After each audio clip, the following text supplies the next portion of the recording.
We're going to turn our attention now, of course, to the big story from the weekend, and that is sadly not actually what was happening on the field. Well, it was, but more what was happening at Stockley Park, and that's the VAR. There were some strange decisions. Strange? Well, the one I'm talking about is the Wolves sending off.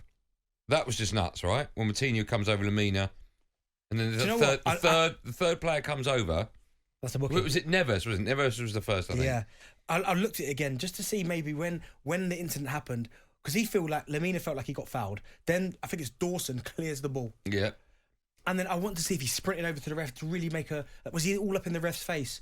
There was nothing. It's nuts. It's embarrassing. If people didn't even know this whilst they listened to the show, it was a rule that should have been implemented from day one. But I think since Howard Webb's come back, he's sort of decided since the World Cup, decided that these type of rules should be upheld more.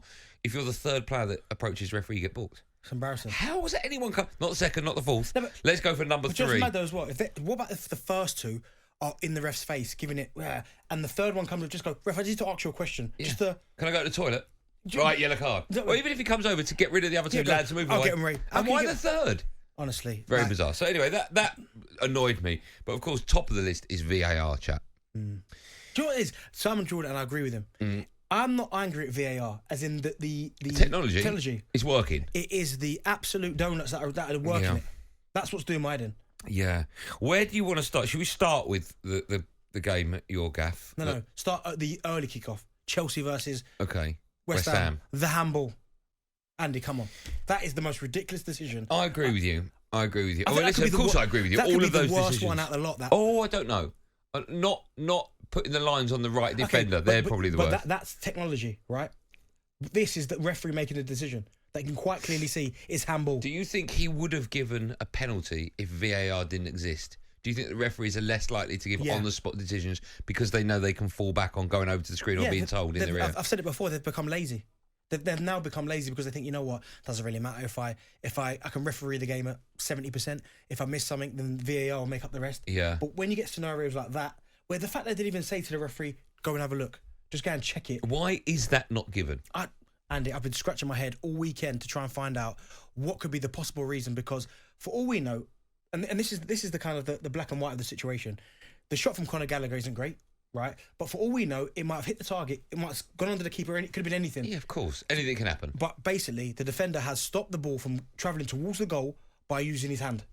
By throwing himself onto the floor and making a save. Yeah. How you can say that's not handball? The defence is that's the natural position for his arm to be while he's falling to the ground. His arm's got to go somewhere. Okay, he's not falling from the top of the building. He's falling from a foot. He doesn't have to use his hand in that situation. Let's talk about a few others. I know loads of people want to have their say on this. We'll talk about the one Palace against Brighton, where the lines are on the wrong. See, again, that's just, I can't even say without laughing. That's just that is just someone at Stockley Park not doing their job properly. Incompetent. That's terrible, isn't it? That how you could draw the line or pick up the wrong person. Yeah, is beyond me. The one at your gaff? I mean, which one? The one that led to the equaliser. There was a block. Tony. No, but I'm talking about the block at the start. Oh, right. There was a block at the start of that whole free kick. There was the offside. I'd even give it as far as for Brentford. The Brian and Buemo, it's not a foul. Saliba slips. But the fact that they've actually, I think they've come out and said, if they haven't, I know people that have worked at Stockley Park this weekend and have told me, so they know they made a mistake. Yeah. They actually forgot to look at that offside. They looked at all the other things building up to the goal, but then forgot to look at the offside. That's human error. That's human, and that's what I'm saying. It's not the technology; it's the refereeing. But even one thing we hate about VAR, and I understand, is the time it takes VAR to make a decision. See, I don't necessarily mind that if at the end of the day they come to the right decision. So the offside with Brighton Palace, it might have taken a bit longer, but in the end it was quite clearly onside. If they got it right, you'd go, oh, it took a bit long, but at least we got the right decision. The fact that they didn't make a decision, or they forgot to draw lines here, or that wasn't handball, Chelsea, West Ham, I mean, it's embarrassing. What do you make of the fact he's John Brooks in charge of the Palace Brighton one? So he's been suspended or dropped, or however you want to describe it, for the next 2 games, which was tonight and Man City, yeah. What do you make of that? The fact he's dropped, will that make any difference to him going forward? I mean, it's a form of punishment, but there should be more. Lee Mason, he needs to be held accountable. He's made mistakes for fun. He has. He always seems to get away with him.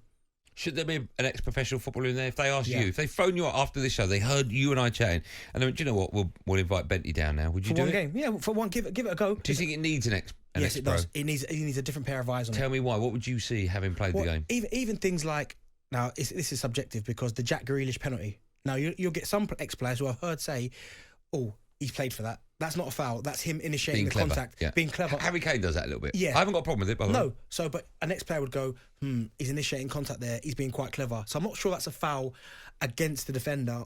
I think he's initiated the contact. So that's a different pair of eyes. But the fact they're so quick to give that as a penalty, they give that as a pen and not the handball. Yeah. Work that one out. Yeah, I did think actually about the Jack Grealish one. I did think it could have gone either way. I wouldn't have been surprised had it not been given. Exactly, it wasn't blatant. But my point is, an ex-footballer who's played the game understands certain scenarios. I'm not talking about offside. I'm just talking about, say, the handball, things like that. Just a different pair of eyes. Okay. Do you think football? This is not where. Well, maybe we'll go this way. Do you think football is better with VAR? For instance, they don't have it in the Championship and lower leagues. I know producer Joe is a supporter of a side in real downfall actually in League One. You drew at the weekend, didn't you, Ipswich? 2-0 down as well. 2-0, yeah.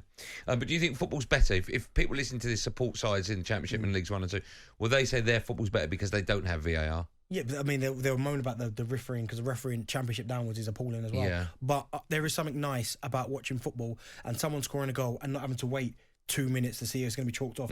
The runaway, they celebrate, the game kicks off again. Okay. Football was perfectly fine before VAR, right? I know. It wasn't broken, right? No. So don't fix it. talkSPORT Drive with Andy Goldstein.